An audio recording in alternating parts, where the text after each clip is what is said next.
Olá, amigos do canal Cegueira e Solidariedade, sejam bem-vindos.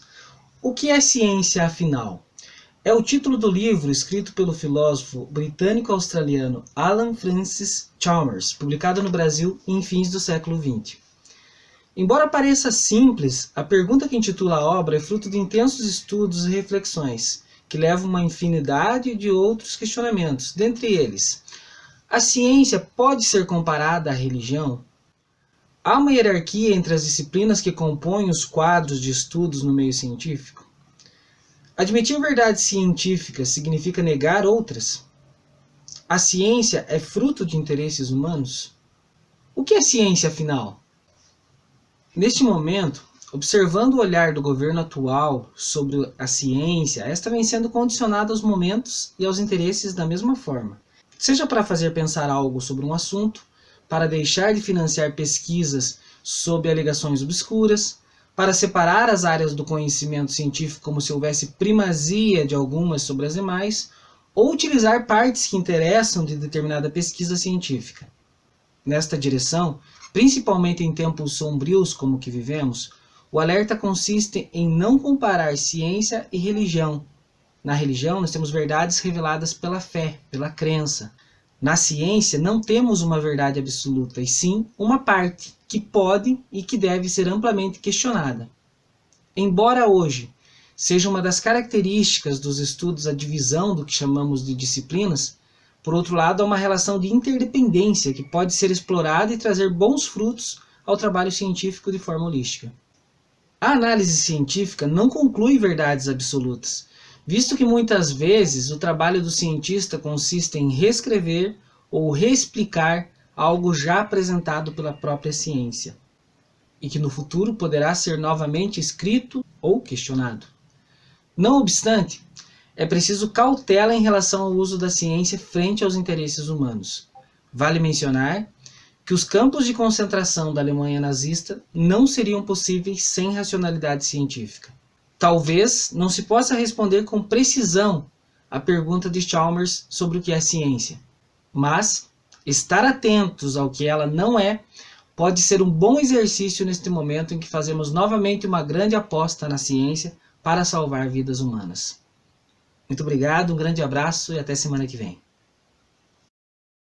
Anunciado na gravação anterior, a temática que iremos abordar nas próximas gravações trata a pandemia e a tragédia pedagógica no ensino público e privado à distância, a concepção de professor-ator e professor-autor. Hoje vamos abordar especificamente o contexto e, na próxima gravação, a perspectiva da abordagem. A preocupação nesta pequena análise consiste em mirar como foco a questão da mudança radical do ensino presencial nas escolas públicas e privadas para uma modalidade de ensino virtual à distância, que produz resultados catastróficos nesse setor da sociedade. Ou seja, alertar das consequências pós-pandêmicas que o coronavírus trará para o setor do ensino escolar. Isso por dois motivos. Primeiro, que a maior parcela dos professores não estavam preparados para essa mudança brusca porque lhe faltava acesso à internet e treinamento para acessar as plataformas digitais. O segundo motivo é que a pandemia acelerou um processo de ensino à distância, pensado pelos empresários da educação com o fim de lucrar mais e gastar menos. Após a pandemia, o que era apenas uma questão teórica e especulativa, agora virou possibilidade de um real negócio para os donos das escolas particulares privadas. O vírus, sem dúvida, foi o melhor professor e o maior provocador de análises nos diferentes setores da sociedade. Intelectuais de mais diferentes áreas do saber buscam compreender e realizar análises no sentido de perceber quais os efeitos durante e pós a pandemia, bem como as lições a serem tiradas desse acontecimento. A sociedade teve que realizar uma revisão crítica do que vinha fazendo sobre os diferentes campos do saber, porque não estávamos preparados para lidar com o desconhecido. Ficou claro que, até então, éramos frutos de um sistema de ensino-aprendizagem que levava o aluno a desenvolver formas mecânicas de pensar, calcadas no princípio da causa e efeito. Por isso, essa pandemia trouxe à tona realidades até então desconhecidas, ignoradas e sufocadas pelo Estado, autoridades de diferentes contextos, principalmente no contexto social e científico.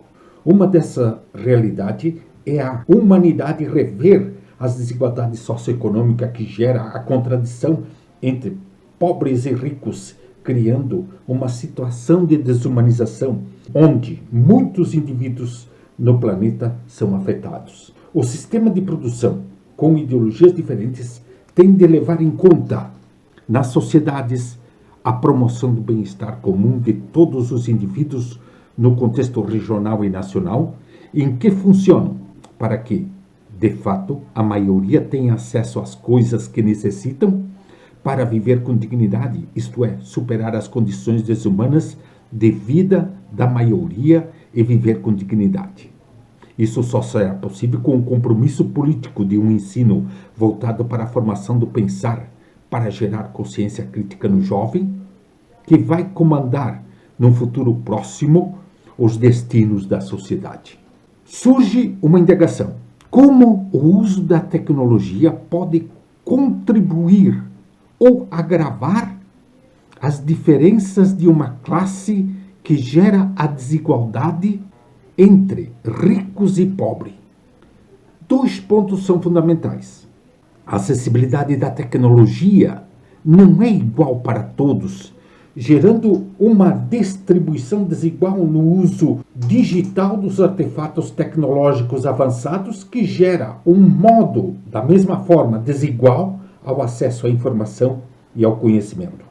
Por exemplo, em Santa Catarina, temos em torno de 300 mil crianças e adolescentes que não têm acesso a essa tecnologia. Segundo ponto, a exclusão socioeconômica antes da pandemia agora se agrava pelo quê? Pela exclusão digital. No próximo vídeo estaremos discutindo como é que essa tecnologia deve estar a serviço da humanização. Cumprimentando a todos que nos acompanham semanalmente aqui no canal Cegueira e Solidariedade, bem-vindos! Talvez o Brasil seja o único país do mundo que tem seu nome associado à exploração ou destruição ambiental. O próprio nome Brasil, atribuído pelos portugueses, foi devido à cor da madeira, que se assemelhava a uma brasa. A madeira pau-brasil foi uma das primeiras cobiças dos colonizadores e explorada intensamente na colônia. Portanto, a madeira inaugura nesta colônia o primeiro ciclo econômico no Brasil. Associado à exploração da madeira, a utilização do fogo tem sido contínua no tempo, inclusive recentemente. Infelizmente, o fogo é uma das marcas de nossa destruição ambiental. Imagina por onde passa o fogo. Eliminam-se todas as formas de vida, inclusive queimando e prejudicando profundamente o próprio solo. Para isso, sugiro a leitura de 2 livros. O primeiro, A Ferro e Fogo, a história da devastação da Mata Atlântica, do norte-americano Warren Dean. E o segundo livro, Um Sopro de Destruição, de José Augusto Pádua. Ambos os livros retratam um pouco da destruição ambiental deste país. Neste país instalou-se, de forma contínua, intensa e extensa, e também violenta, uma tradição de destruição ambiental. Vejamos os solos. Somos um dos países que mais perde solos no mundo por processos erosivos, que a gente poderia denominar que é um crime de lesa pátria. Somos o maior consumidor mundial de agrotóxicos. Portanto, solos queimados, erodidos e envenenados. Imaginem as águas, os alimentos e a própria biodiversidade em si. Um mínimo e sério estudo de geografia ou de história do Brasil nos revela tal realidade e muito mais. Portanto, todo esse processo extrativista que se reproduz por meio dos ciclos econômicos, agroexportador, pautado em mais de 400 anos na escravidão, no latifúndio e na violência, justificam partes do que é o Brasil atual. Um país elitista, violento, destrutivo ambientalmente, injusto sob o ponto de vista econômico, social. É uma lógica que satisfaz uma minoria da população, uma elite, em detrimento da grande maioria. O atual cenário da pandemia revela um pouco do que é essa nossa sociedade brasileira, que se manifesta pela proliferação da doença, por mortes e pela negligência do Estado, além da ocultação de óbitos, por este mesmo Estado, que historicamente foi ocupado e controlado pelas elites, que pensaram e agiram para si, para fora e de acordo com seus interesses. Assim caminha o Brasil, a passos largos, mas para trás. Vejam a tragédia social, econômica e principalmente que estamos vivendo. Lamentavelmente, voltamos a esse debate numa outra oportunidade. Um abraço a todos. Hoje nós analisaremos uma entrevista com Eduardo Viveiros de Castro, antropólogo brasileiro. O título da entrevista fala por si. O que está acontecendo no Brasil é um genocídio. E da entrevista nós destacamos 2 pontos. Em relação ao que Viveiros chama de genocídio, ele reconhece por parte dos governantes esse genocídio por incompetência ou negligência e um genocídio deliberado. E esse genocídio deliberado talvez tenha uma razão muito clara, que é o aproveitar-se dessa triste realidade com a morte de mais de 39 mil pessoas para ver o Estado se livrar da responsabilidade social, tanto com essas mortes como as que virão, e que usufruíam e continuariam usufruindo da assistência pública, e aqui diretamente do Sistema Único de Saúde. O próximo ponto que destacamos na entrevista de Eduardo diz respeito à situação dos povos indígenas no Brasil.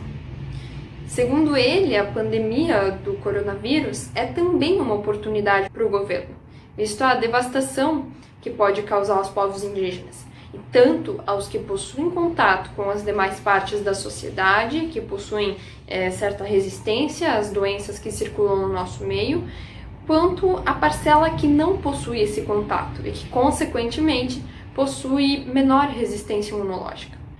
Esses povos que há tempos vinham sofrendo com empreitadas de garimpeiros e madeireiros tentando apropriar-se das terras, agora encontram-se em situação de maior vulnerabilidade, visto que o governo tem buscado legalizar essa apropriação e o coronavírus se faz presente nas terras em que habitam ou no meio em que circulam.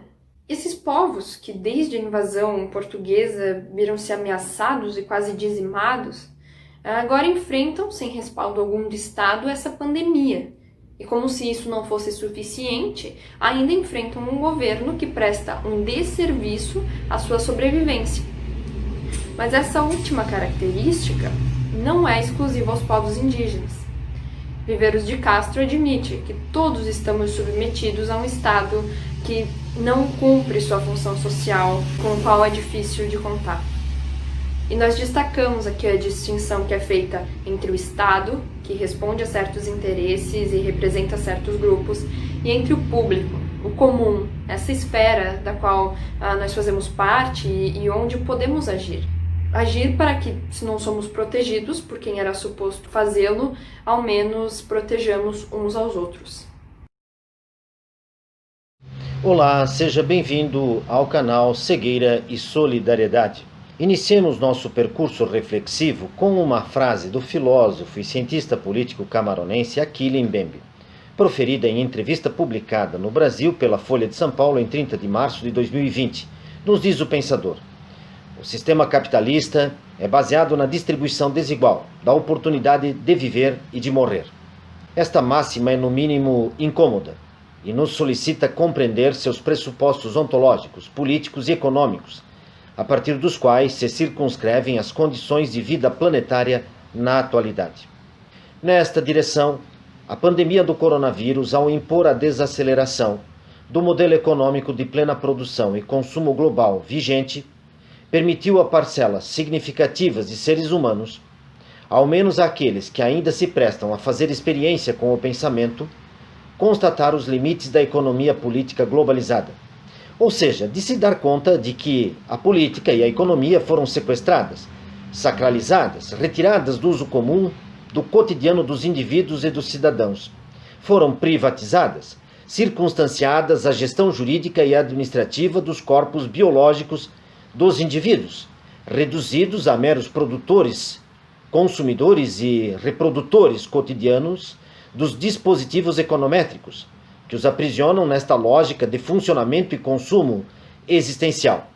Mas, sobretudo, esta desaceleração da voracidade produtiva e consumidora pode corroborar no aumento da percepção de que insistir neste contraditório, paradoxal e insustentável modelo econômico e político, pautado em sua magistral capacidade de produção de riquezas, bens e serviços, e ao mesmo tempo em suas brutais e injustificadas formas de concentração da riqueza socialmente produzida, promotora das desigualdades entre povos e países, condenando parcelas significativas da população mundial à fome e à miséria, é ser conivente com a perversa lógica entre os que podem viver e os que devem morrer como condição do adequado funcionamento do sistema.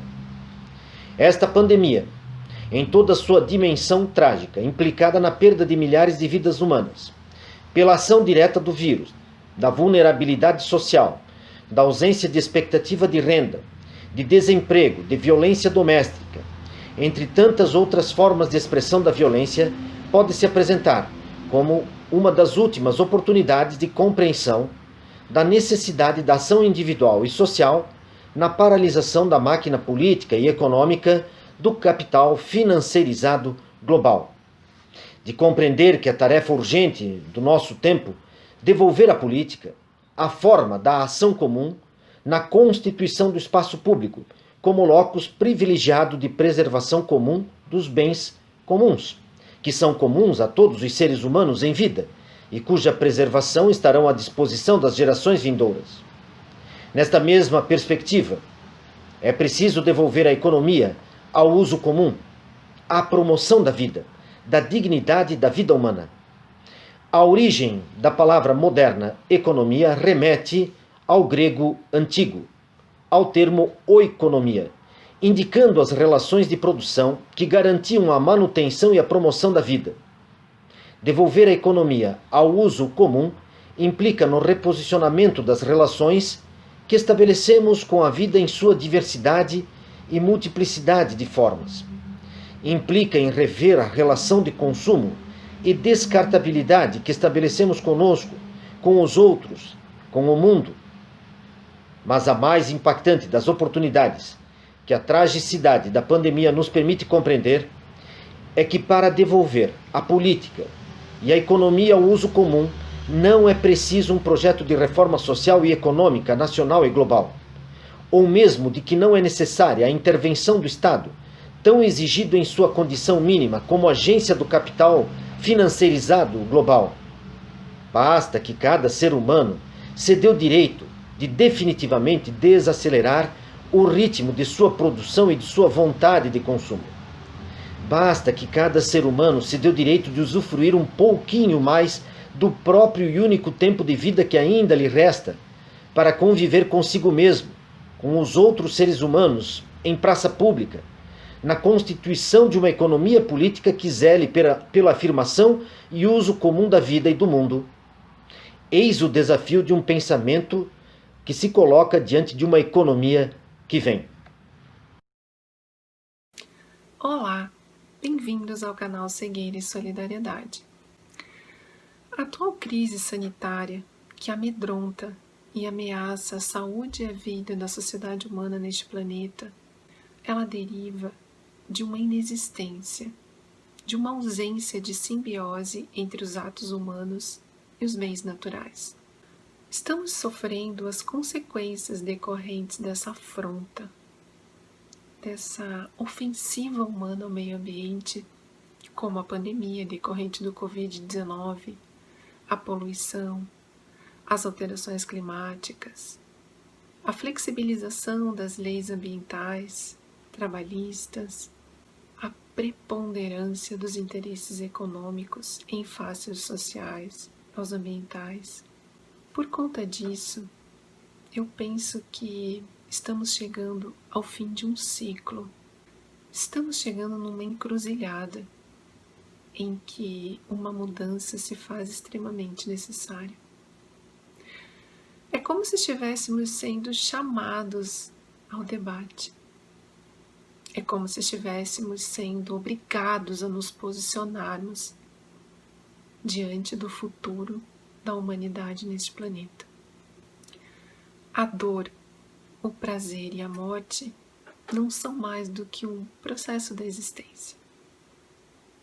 A luta revolucionária neste processo é uma porta aberta à inteligência. Frida Kahlo. Respeitável público do canal Cegueira e Solidariedade, hoje propõe-se uma aproximação ao pensamento de Judith Butler, filósofa norte-americana com sólido reconhecimento para os temas do feminismo e teorias queer. Nos últimos anos, tem se dedicado aos temas como da violência tanto interna como externa, as motivações, o modo pela qual acontece, como se propaga e como se reproduz. Temas que estão contemplados nas obras Vida Precária, Os Poderes de Luto e Violência, Quadros de Guerra, Quando a Vida é Passível de Luto, e na recém-lançada A Força da Não Violência. Nas recentes entrevistas e artigos publicados pela autora, em especial quando perguntada sobre a pandemia do coronavírus, a autora tem afirmado que tende a crescer a austeridade e a especulação capitalista, bem como o acirramento de regimes autoritários, do nacionalismo, a violência e o descaso com vulneráveis e minorias sociais. Segundo a autora, este cenário e circunstâncias sugerem o apelo às armas ou às forças armadas, que por sua vez foi muito preferido em outros tempos, tanto para levar a cabo revoltas, golpes e revoluções. Sabe-se que estes métodos costumam se revelar perigosos, sofrer distorções e até se voltar contra os grupos e comunidades étnicas ou marginalizados. A autora argumenta que o grande desafio neste momento reside em apresentar resistência não violenta, seja diante de governos autoritários ou de fatos explícitos de injustiça. Dito de outra forma, é necessário lutar e resistir dinamicamente com não violência, mesmo quando se está imerso nela. A autora tece elogios à trajetória de vida e obra do ativista indiano Mahatma Gandhi, em especial na máxima que diz: a força gerada pela não violência é infinitamente maior do que a força que todas as armas inventadas pela engenhosidade do homem. A autora ainda argumenta que a única forma de exercitar a não violência é desenvolvendo laços fortes entre trabalhadores, sindicatos, mulheres, movimentos sociais, pobres, pessoas queers e trans, minorias raciais, indígenas e grupos comunitários. E que os últimos ativismos cooperativos entre os movimentos feministas e antirracista têm fornecido belos exemplos. Judith Butler ainda defende que, a partir disto, teremos condições de empreender uma grande luta pela igualdade radical, na qual são garantidas a equidade social e econômica, o acesso à saúde pública e em que todas as vidas importam.